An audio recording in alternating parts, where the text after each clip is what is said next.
Hello everyone, welcome to my new video में आपका स्वागत है। आज हम पढ़ने वाले हैं सीटेट के क्वेश्चन आंसर सीडीपी के। चलिए, जीन प्याजे के बारे में पढ़ रहे थे। 30 नंबर तक कल हम पढ़ा लिए थे, 30 नंबर तक। चलिए आगे पढ़ते हैं। 31 नंबर से स्टार्ट कर रहे हैं, 31 नंबर से। चलिए, प्याजे द्वारा प्रस्तावित चरण वृद्ध क्रम के मतलब बढ़ते क्रम के बारे में कौन सा वाक्य सही नहीं है? यहाँ तो डायरेक्ट आंसर दिया ही हुआ है। क्वेश्चन नंबर 2 बोलता है एक चरण को लांघ कर दूसरे चरण पर आगे बढ़ जाता है। वही हो गया, ये नेगेटिव हो गया। नेगेटिव भी पूछा गया है यहाँ, देखिए इस पॉजिटिव है। संज्ञानात्मक बदलाव एकीकृत रूप में होता है जिसकी दिशा समान होती है। अब ये तीसरा में सभी चरण एक निश्चित अनुक्रम अनुसार होते हैं। जीन प्याजे के अनुसार किसी भी चरण को छोड़ा नहीं जा सकता क्योंकि ये चरण स्थिर होते हैं। Question number 32। चलिए, कहते हैं कथन जीन प्याजे के सिद्धांत की एक प्रमुख आलोचना उनके द्वारा दिया गया विचार है कि बच्चे सक्रिय प्राणी हैं। नो नेगेटिव है। अब ये भी नेगेटिव, बच्चे को निष्क्रिय रूप से जानते हैं, बिल्कुल गलत बोला ना, दोनों ही गलत था। तो इसका आंसर यही होगा 4 नंबर। जीन प्याजे के अनुसार बच्चे सक्रिय ज्ञान के निर्माता होते हैं। बच्चों को इन्होंने सॉरी। चलिए क्वेश्चन नंबर 33 पे। प्याजे के अनुसार इनमें से कौन सा कारक संज्ञानात्मक विकास में महत्वपूर्ण भूमिका निभाता है? ये निभाता है गतिविधि। भाषा तो हो ही नहीं सकता है। अनुकूलन मतलब अनुकूलित हो जाना, ये भी नहीं होगा। पुनर्बलन तो बिल्कुल भी नहीं होगा। कहते हैं प्याजे के अनुसार बच्चे को सीखने की जरूरत नहीं है, बच्चा स्वयं अपने प्रयासों से सीखता है। क्वेश्चन नंबर 34 देखिए, कहते हैं निम्न में से कौन सा युग्म का सही मिलन है? संवेदी चालक अवस्था, मूर्त बिल्कुल नहीं। पूर्व संक्रियात्मक अवस्था, प्रतिवर्ती सोच, मूर्त संक्रियात्मक अवस्था, वास्तु अस्थायित्व, मूर्त में कहाँ आता है? संवेदी में आता। औपचारिक संक्रियात्मक अवस्था, अमूर्त बिल्कुल सही। अमूर्त में आता है। इसका आंसर होगा 4 नंबर। अमूर्त चिंतन बच्चा औपचारिक संक्रियात्मक अवस्था में शुरू करता है, मूर्त औपचारिक समस्या में शुरू करता है। Question number 35। जीन प्याजे के संज्ञानात्मक विकास के सिद्धांत के अनुसार किस अवस्था में अधिकांश बच्चे सक्रियाओं पर क्रियाएं करने लगते हैं और उनमें परिकल्पनात्मक निगमनात्मक सोच होता है। संवेद तो होगा ही नहीं पहला में, पूर्व तो होगा ही नहीं दूसरा में, मूर्त भी नहीं होगा। ये तीनों गलत है। Answer number 4। औपचारिक संक्रियात्मक अवस्था में बच्चे का चिंतन निगमनात्मक होता है। अमूर्त चिंतन बच्चा शुरू करता है। अमूर्त चिंतन कब शुरू करता है? औपचारिक संक्रियात्मक अवस्था में। चलिए क्वेश्चन नंबर 36। जीन प्याजे के अधिगम की प्रक्रिया में किसे महत्व दिया जाता है? सीखने के लिए तत्पर। नकारात्मक पुनर्बलन तो होगा ही नहीं, कार्यात्मक भी नहीं होगा, प्रतियोगी भी नहीं होगा। ये सब गलत। क्वेश्चन नंबर आंसर नंबर 1 सही हो जाएगा। पियाजे के अनुसार बच्चे सक्रिय ज्ञान का निर्माता होते हैं, वे हमेशा सीखने के लिए तत्पर रहते हैं। बच्चे हमेशा सीखने के लिए तत्पर रहते हैं। Question number 37। चलिए, जीन पियाजे के द्वारा प्रस्तावित विशेषताओं का सात चरणों की सही सुमेलित जोड़ी चुनें।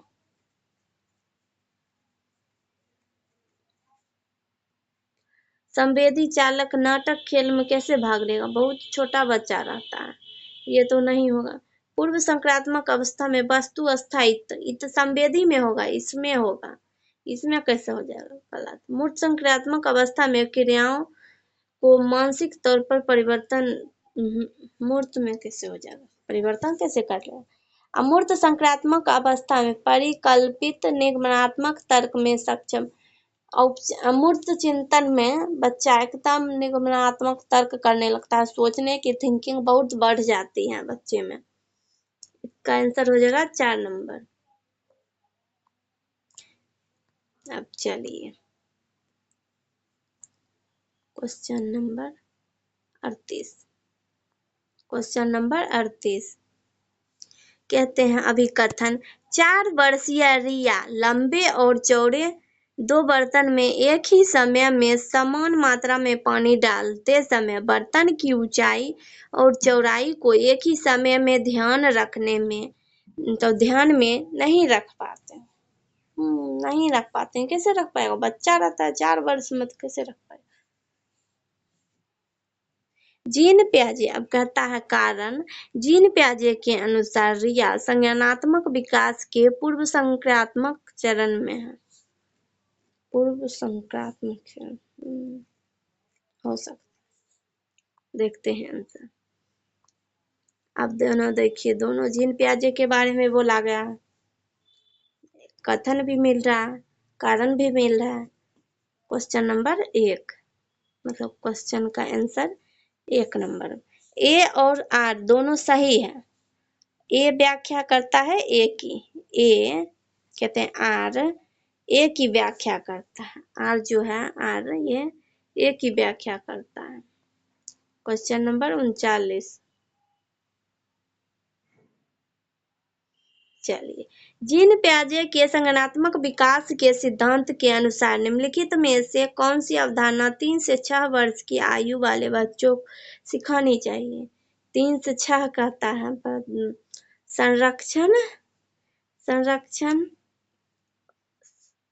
संरक्षण तो आ ही जाता है, अनुक्रमता भी आ जाता है, संकेत तो बिल्कुल आ जाता है, ये सोचने की थिंकिंग वाला नहीं आता, इसलिए इसका आंसर हो जाएगा 4 नंबर। इसका आंसर हो जाएगा 4 नंबर। पूर्व संक्रात्मक अवस्था में बच्चे को प्रतीकात्मक ज्ञान हो जाता है, प्रतीकात्मक ज्ञान हो जाता है। Question number 40। चलिए, कहते हैं मेरे हिसाब से तो अच्छा, डैश का प्रयोग जीन पियाजे द्वारा संज्ञानात्मक मानसिक अवधारणाओं के वर्णन के लिए किया गया था। पार तो होगा नहीं, ये लेवाइगोस्की के बारे में। वस्तु स्थायित्व पहले चरण में होता है, ये दोनों कट करते हैं। स्कीमा जो है सोचने की थिंकिंग के बारे में बोला गया, यहाँ पहले ही बोला गया है मानसिक अवधारणाओं के बारे में, तो इसका स्कीमा ही होगा। समीपवर्ती कैसे हो जाएगा? समीपवर्ती विकास का क्षेत्र भी दूसरे होगा। स्कीमा का अर्थ है मानसिक संरचना के अनुसार व्यवहार करना। चल गया आगे। Question number 41। चलिए, कहते हैं जीन पियाजे के संज्ञानात्मक विकास के सिद्धांत के अनुसार अधिकांश बच्चे किस अवस्था में बीते हुए समय, वर्तमान और भविष्य के बारे में स्पष्ट रूप से समझ बना लेते हैं? स्पष्ट रूप से कब समझ बना लेगा? संवेदी में तो 0 से 2 वर्ष में कैसे हो जाएगा? ये तो नहीं होगा।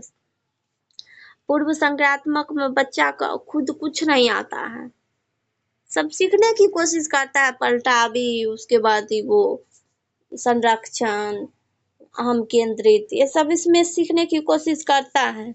लेकिन सब कुछ आ जाता है, सोचने की थिंकिंग भी आ जाता है मूर्त में। औपचारिक तो बहुत ऊंचा हो गया 12+ में।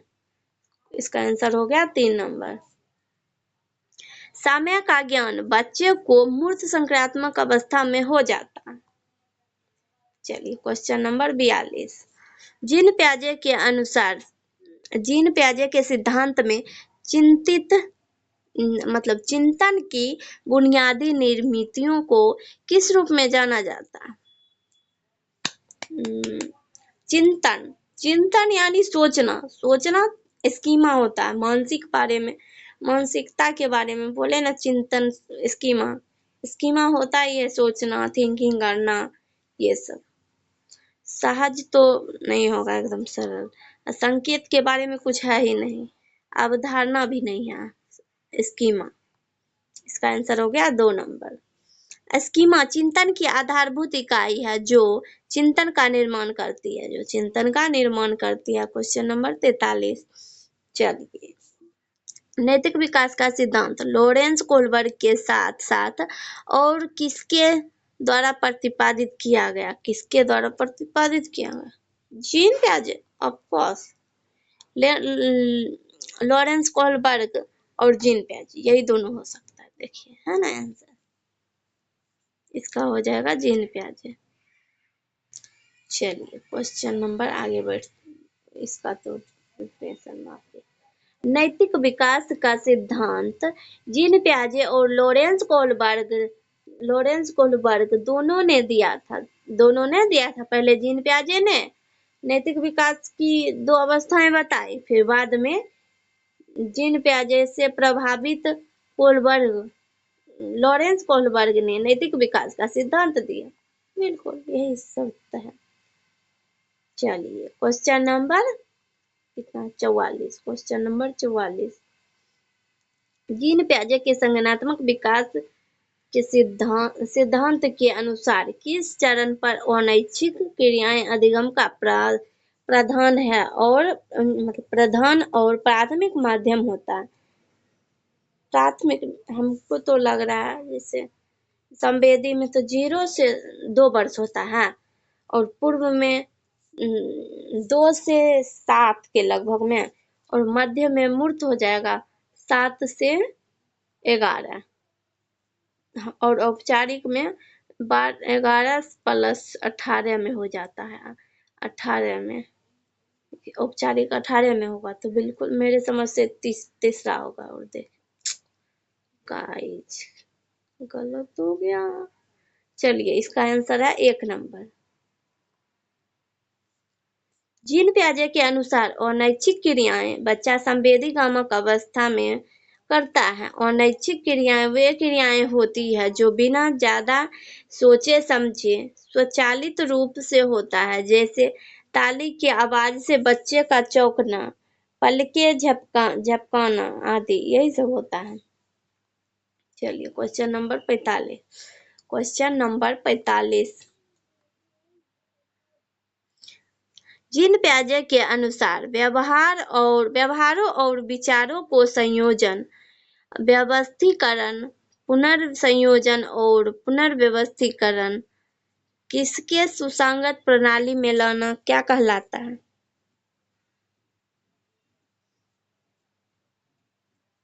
क्या कहलाता है देख लेते हैं।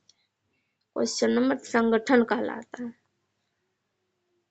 विचारों का व्यवस्थीकरण करना संगठन कहलाता है। Question number 46। कहते हैं जीन पियाजे के संज्ञानात्मक विकास के सिद्धांत के अनुसार बच्चे किस चरण में संक्रियाओं को एक दिशीय तार्किक क्रम सोचना शुरू कर देते हैं? सोचना तो डायरेक्ट मूर्त में ही होगा। देखिए आगे बोले ना, क्योंकि संवेदी में बच्चा ही रहता है, और मध्य तो हो जाता है मूर्त में ही डायरेक्ट, यही सोचिए। कहते हैं जीन पियाजे के अनुसार बच्चा तार्किक चिंतन तीसरा अवस्था मूर्त संक्रियात्मक अवस्था में करता है। Question number 47। 47। जीन पियाजे के सिद्धांत के अनुसार अपने वातावरण से अनुकूलन की प्रक्रिया में क्या शामिल है?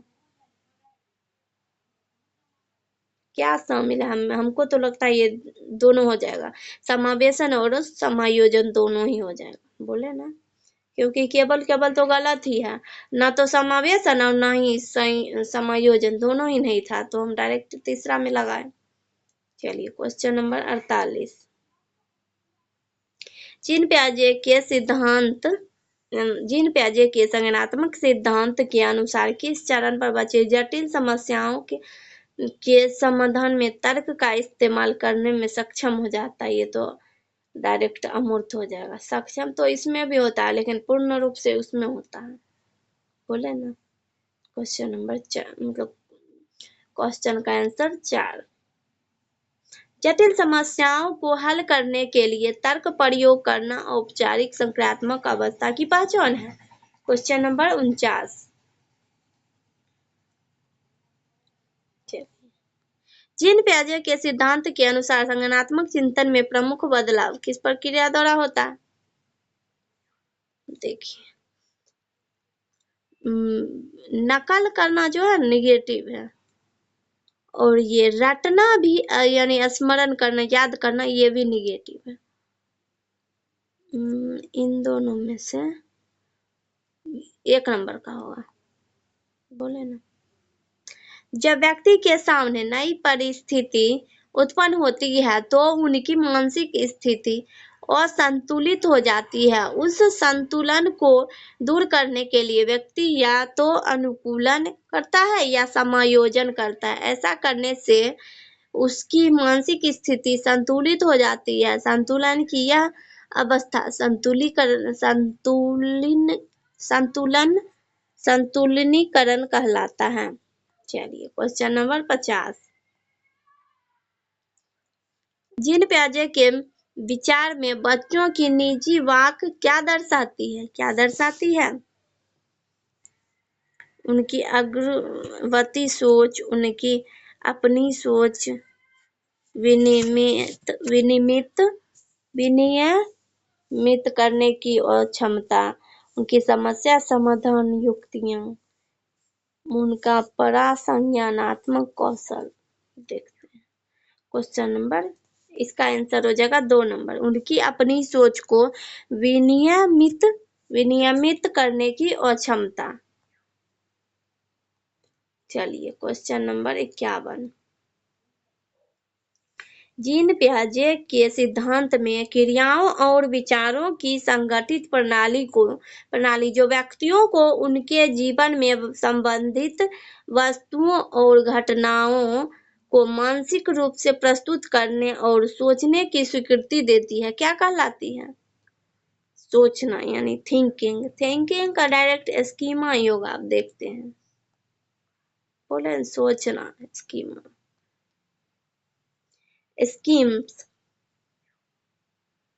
स्कीम्स व्यवहारों के संगठित पैटर्न को जिसे आसानी से दोहराया जा सकता है, स्कीम्स कहलाता है। चलिए क्वेश्चन नंबर 52। जीन पियाजे के संज्ञानात्मक विकास के सिद्धांत के अनुसार किस चरण पर अधिकतर बच्चे दूसरों के दृष्टिकोण को समझने में विशेषतः कठिनाई महसूस करता है? दूसरों का करने में मेरे हिसाब से तो 2 ही नंबर होगा, क्योंकि तीसरे में मूर्त में बच्चे को बहुत कुछ आ जाता है, और इसमें बोला गया है महसूस करने में कठिनाई होती है, तो ये हो जाएगा इसका आंसर 2। पियाजे के अनुसार पूर्व संक्रामक स्तर पर बच्चा दूसरों के दृष्टिकोण को समझ नहीं पाता, इसे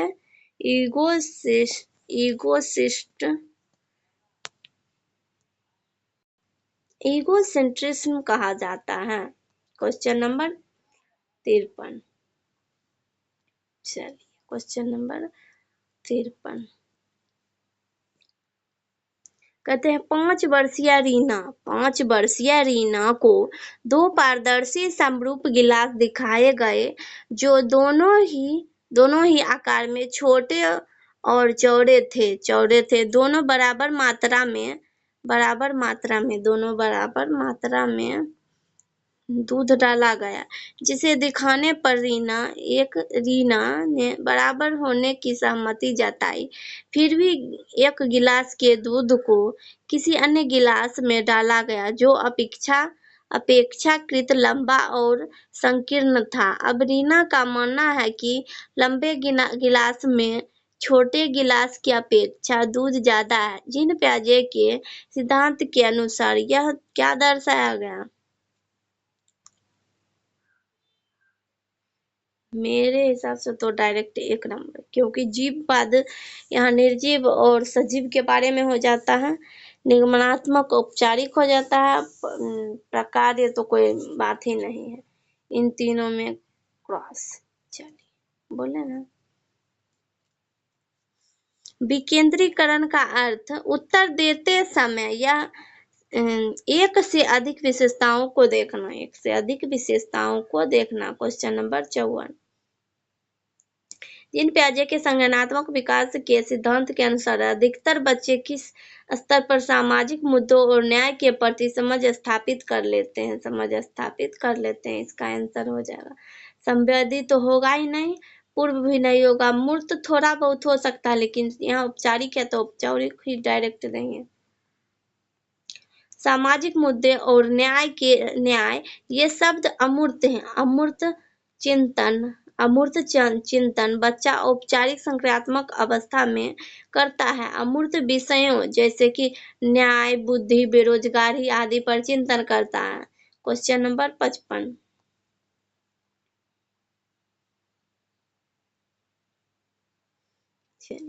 कहते हैं एक विद्यार्थी निरीक्षण करता है, जैसे कि आंकता है कि एक छड़ B से लंबी है तथा छड़ B छड़ C से लंबी है। इस निरीक्षण के आधार पर विद्यार्थी यह निष्कर्ष निकालता है कि छड़ A छड़ C से लंबी है, परंतु जब ये समस्या उसमें मौखिक रूप से पूछी जाती है तो वह निष्कर्ष नहीं निकाल पाता है। पियाजे के सिद्धांत के अनुसार विद्यार्थी संज्ञानात्मक विकास की किस अवस्था में है?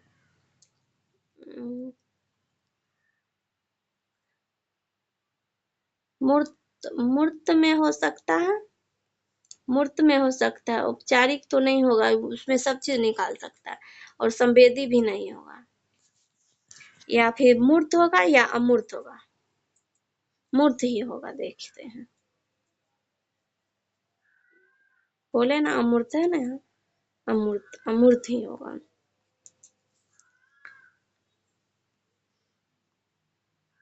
मूर्त संक्रात्मक अवस्था में बच्चा चिंतन शुरू कर देता है। Question number 56। जीन पियाजे के संज्ञानात्मक विकास सिद्धांत के अनुसार वर्ग समावेशन की अवधारणा बच्चों द्वारा किस चरण के दौरान प्राप्त की जाती है? समायोजन के दौरान। पूर्व में हो जाएगा। गलत हो गया, मूर्त में होगा। इसका आंसर 1 नंबर। मूर्त संक्रात्मक अवस्था में बच्चा वर्गीकरण क्रमागत पूर्ण और अंश ज्ञान हो जाता है। Question number 57। जीन पियाजे के अनुसार वे क्रियाएं जिन्हें मानसिक स्तर पर निष्पादित और प्रतिलोमित किया जाता है उसे डैश कहलाता है। उसे क्या कहते हैं? डैश कहते हैं। इसका आंसर संक्रिया होता है। इसका आंसर संक्रिया का अर्थ है सोच, विचार एवं चिंतन करना। यह एक मानसिक प्रक्रिया है। इसका क्वेश्चन नंबर 58 कहते हैं जीन पियाजे के संज्ञानात्मक विकास के सिद्धांत के अनुसार एक अध्यापिका 7 से 11 वर्ष की अवस्था वाले विद्यार्थी को स्वतंत्र रूप से कार्य करने के लिए ऐसा कार्य देती है जिसमें डैश की अवस्था है। किसमें? चलिए, डैश की अवस्था यहाँ प्रतिवर्ती चिंतन, यहाँ जब 7 से 11 है तो ये होगा ही नहीं। निष्क्रिया तो बिल्कुल भी नहीं, 7 से 11 ये भी नहीं होगा। इसका आंसर हो जाएगा 2 नंबर। देखते हैं, यानी पलटावी गुण। प्रतिवर्ती चिंतन का अर्थ पूर्ण कथन और कार्यों पर पलटना। बच्चे प्रश्नों को पलट कर उत्तर देने लगते हैं। पलटन का ज्ञान पूर्व संक्रात्मक अवस्था में होता है। 59 नंबर देखिए, जीन पियाजे के संज्ञानात्मक विकास के सिद्धांत के अनुसार किस चरण पर बच्चे दूसरों का अनुसरण नकल करना शुरू कर देते हैं? इसी में तो शुरू कर देगा, संवेदीय में। आगे देखते हैं, बोले ना संवेदी में ही शुरू कर देता है। संवेदी गामक अवस्था में बच्चे में अनुकरण करने की प्रवृत्ति पाई जाती है। क्वेश्चन नंबर 60, जीन पियाजे के संज्ञानात्मक विकास सिद्धांत के अनुसार किस चरण पर बच्चे घटनाओं को भूत, वर्तमान और भविष्य काल के सही क्रम में याद रखना शुरू करते हैं? याद करना। पूर्व में भी हो सकता है और मूर्त में भी, ये दोनों तो नहीं होगा। देखते हैं, बोले ना मूर्त या फिर अमूर्त में। मूर्त, घटनाओं के क्रम का ज्ञान बच्चे को मूर्त संज्ञानात्मक अवस्था में हो जाता है। हेलो गाइस, अगर ये वीडियो आपको अच्छा लगे तो लाइक एंड सब्सक्राइब और शेयर भी कर सकते हैं।